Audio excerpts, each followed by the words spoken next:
All right, so today we're taking a deep dive into BAE Systems. We're going to be looking at their performance in 2024 and trying to get a sense of where they're headed. And for this one, we're going straight to the source, their 2024 annual report. And I got to say, just glimpsing through it, the scope of what they do is pretty remarkable. Oh, yeah, definitely. I mean, they've got their hands in some seriously crucial stuff, like they're building nuclear submarines for the UK, right? The Astute class, the Dreadnought class, they're up in space, designing satellites and all the electronics that make them tick. And then on seas, they're the ones behind these massive warships. Yeah, like those Type 26 frigates for the Royal Navy. Those are some serious ships. And it's not just the UK, they're working with Australia, Canada, all over the place. So in this deep dive, what we want to do is break down these different parts of their business, right? See how each one is performing. Exactly. And of course, we got to look at the financials. How's their cash flow? Are they making money? Are they making smart moves to grow the business? All those things that investors want to know. Right, right. Because ultimately, it's all about creating value Yeah. for the company, but also for those who are investing in it. Mhm. So should we start with those business segments? I mean, I'm already kind of curious to see how each one is doing. Sounds good to me. Let's start there. So they've got five main segments. The first one, as we kind of touched on, is submarines. And this is like core defense stuff for the UK. They're responsible for designing and building those nuclear-powered subs I mentioned, Astute and Dreadnought. But it's not just about those current programs. Right. I saw something about a new program, something called SSN-IUS. Yeah, exactly. That's a big one to watch. That's going to be the replacement for the Astute class, but it's still early days. What's interesting is that they're already involved in the design phase. Shows you just how long-term these submarine programs are. I mean, it makes sense, right? Building a nuclear sub is not exactly a quick turnaround project. Okay, so that's submarines. What about space? Seems kind of like a different beast altogether. It is, but it's a growing area, not just for BAE Systems, but for the whole defense industry. Satellites are becoming more and more important, for intelligence, communications, navigation, all sorts of things. They're not just building the satellites themselves, they're doing the electronics, the payloads, the whole shebang. So pretty much everything that goes into making a satellite work, they're involved in. It's impressive, really. Now, complex warships, that's another one that catches the eye, right? I mean, who doesn't love a good warship? They're definitely impressive feats of engineering, and BAE Systems is a major player in this area. Like we said, those Type 26 frigates for the UK are a key project. And then there's the Hunter class for Australia, another big collaboration. Plus, they're the designers behind the Canadian Surface Combatant program, so they're really spreading their expertise globally. And these aren't just one-off builds, right? These are massive programs that stretch over years and involve tons of collaboration. Okay, so we've got the high-tech subs, the satellites, the mighty warships. What's next? Next up is platforms and services. Now, this one's a bit broader, but essentially they're doing a lot of the, nuts and bolts work. They're manufacturing and upgrading combat vehicles. They're making weapons, munitions, all that stuff. But they're also doing a lot of the support and maintenance, like repairing U.S. Navy ships, for example. They're even running some government-owned ammo plants. So it's a pretty substantial part of their business. Yeah, the report said they pulled in over 4 billion pounds from this segment in 2024. That's a lot of money. Plus, they've got like 11,000 employees in platforms and services. So yeah, definitely not a small operation. Not at all. And it's actually seeing some good growth, particularly in the U.S. with the AMPV program, the Armored Multi-Purpose Vehicle. That's moving into full rate production, so they're going to be pumping out a lot of those. So we've got submarines, space, warships, and now this huge land-based operation.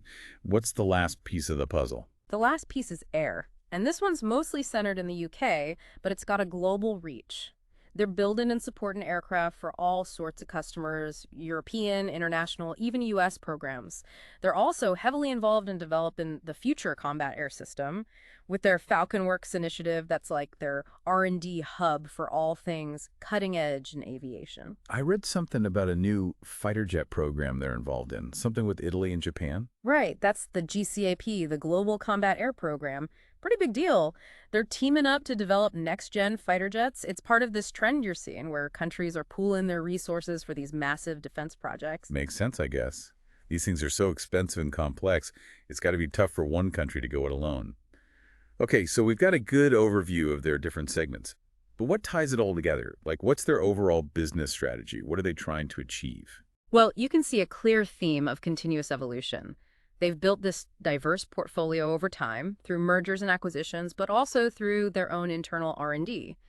It's about staying adaptable, responding to changing demands, both in terms of technology and the global security landscape. So not just resting on their laurels, but always looking for ways to grow and evolve. Exactly. They've got these long-term programs like the Dreadnought submarine, the Typhoon fighter jet, the F-35 program, all of which provide a solid base. But they're also investing in new areas, new technologies, always looking to the future. And a big part of that, I imagine, is investing in their workforce, right? Making sure they've got the talent to stay ahead of the curve. Yeah, absolutely. They added over 7,000 employees in 2024, bringing their total workforce to over 100,000 people. That's a huge investment in people. Plus, they're pumping money into R&D, close to 400 million pounds. Mm-hmm. So they're definitely not shying away from investing in their future. And that's reflected in the strategic priorities, too. I'm looking at those right now. It says they want to sustain and grow the defense business, but also expand into adjacent markets, areas where their expertise can give them an advantage. Plus, they're pushing for more international growth, which makes sense given their global footprint already. Right. And it's not just about growing for growth's sake. It's about doing it sustainably, both financially and environmentally. And that's where their focus on people comes in, too. They want to create a diverse and engaged workforce, which they see as key to their long-term success. And all this activity, all this investment, it's translated into a pretty substantial backlog of orders, right? Yeah, that number jumped out at me. 77.8 billion pounds. That's a lot of future business locked in. It is, and that gives them some good visibility. These defense contracts, they tend to be long-term, so it provides a degree of stability, which is important in a world that can be pretty unpredictable, especially when it comes to defense and security. So, steady revenue stream, a focus on growth and innovation, invested in their people. So far, so good. But let's dig a little deeper into that innovation piece. I saw they're doing some pretty interesting stuff. Oh, yeah, they're definitely pushing the boundaries in some areas. Like rapid prototyping, for example. They're using common architectures to develop new solutions faster and cheaper. The Hearn submersible and the Atlas armored vehicle, those are both examples of that approach. It's like they're trying to build a Lego set for defense tech, right? Yeah. Using the same basic pieces to create all sorts of different things. Kinda, yeah. It's about being more efficient and adaptable. They're also making big strides in battlefield networks, connecting different pieces of equipment seamlessly. Their Trinity system, that's a key part of that. And then there's NetVIPR, which is all about providing real-time intelligence and situational awareness. And they're not just focused on the here and now, right? They're looking at some pretty futuristic tech, like quantum navigation. Yeah. And that sounds like something straight out of Star Trek. It does, but it could have a huge impact on how militaries operate. They're working on stabilizing this thing called a Bose-Einstein condensate on an aircraft. It's incredibly complex, but the idea is to create a navigation system that's basically impossible to jam. Wow, that would be a game changer. So it's not just about building bigger and better weapons. It's about using technology to make their existing operations more efficient, too. Absolutely. They're using AI, for example, things like large language models to improve maintenance support. The idea is to reduce downtime, cut costs, all that good stuff. And then there's the NGJA, their modular artillery system. That's another example of innovation driving efficiency and flexibility for their customers. Okay, I think we've covered the innovation side pretty well. So let's get into the nitty-gritty, the financials. How did all this activity translate into actual performance in 2024? All right, let's crunch some numbers. What were the key highlights? Give me the good stuff. Well, the first thing that jumps out is the sales growth. They hit 28,335 million pounds in 2024. That's up from 25 billion the year before. So a pretty solid increase. And their underlying EBIT, their operating profit basically, that also went up to 3 billion, 15 million pounds. Now, what's important is that when you adjust for currency changes, that EBIT growth was actually 14%. That's what they call constant currency growth. Gotcha. So that gives a clear picture of how the business itself is performing, taking out all the noise from currency fluctuations.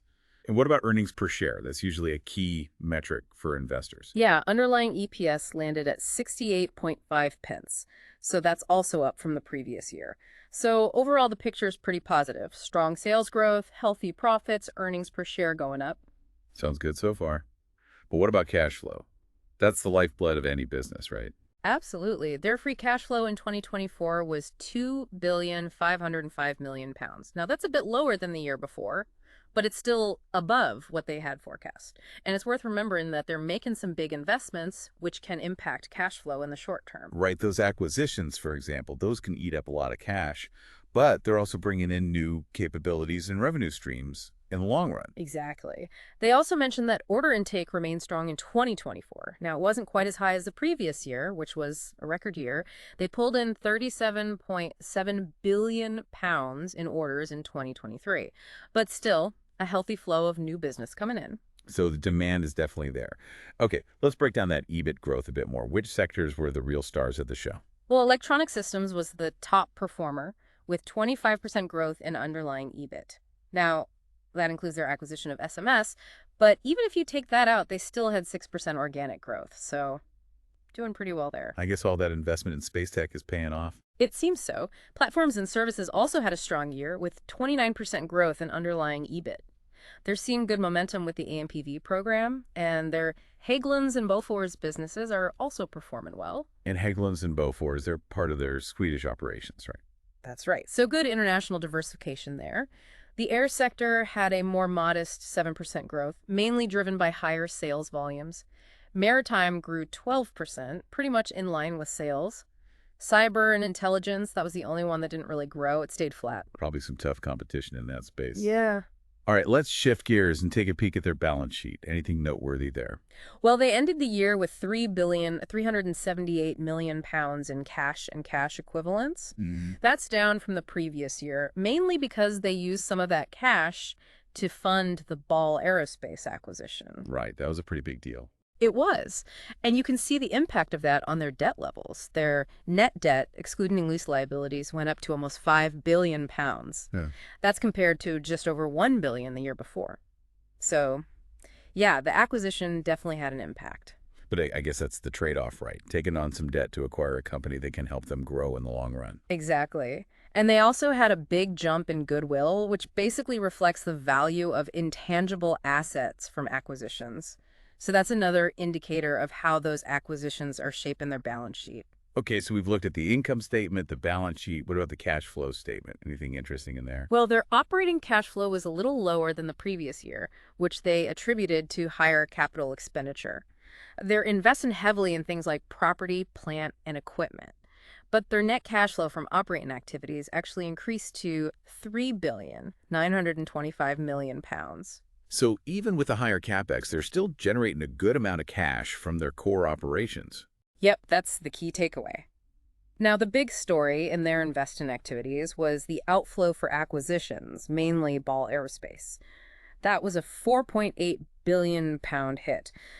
But it was partially offset by some proceeds from disposals, selling off some non-core parts of the business. Like that partial sale of Aristana, right? They booked a nice profit on that one. Yep, 75 million pounds. So that helped to cushion the blow a bit. All right, I think we've covered the main financial highlights. Now, let's talk about something everyone cares about. How are they returning value to shareholders? Yeah, that's the bottom line for a lot of folks. Well, in 2024, they paid out 937 million pounds in dividends. That's a direct cash return to shareholders. They also bought back 551 million pounds worth of their own shares. So returning cash through dividends and buybacks, that's a good sign. It is, and those buybacks, they represented about 1.35% of their total issued shares, so that can have a positive impact on earnings per share.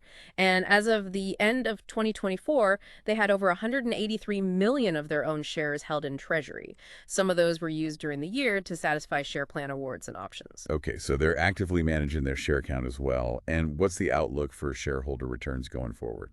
Well, they've set a target for free cash flow of over 1.1 billion pounds in 2025. So that suggests they're confident in their ability to keep generating cash that can be used for either further investment or more shareholder returns. I like the sound of that. Yeah. And they've also provided some guidance for 2025, right? What are they expecting in terms of growth? They're projecting underlying EBIT and underlying EPS to both increase by 8 to 10%. Sales are expected to grow by 7 to 9%. So overall, they're painting a pretty positive picture for the coming year. Sounds like they're in a good spot.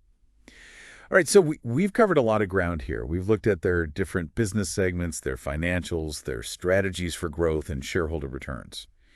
So taking it all together, how would you assess the overall health and future of BAE Systems?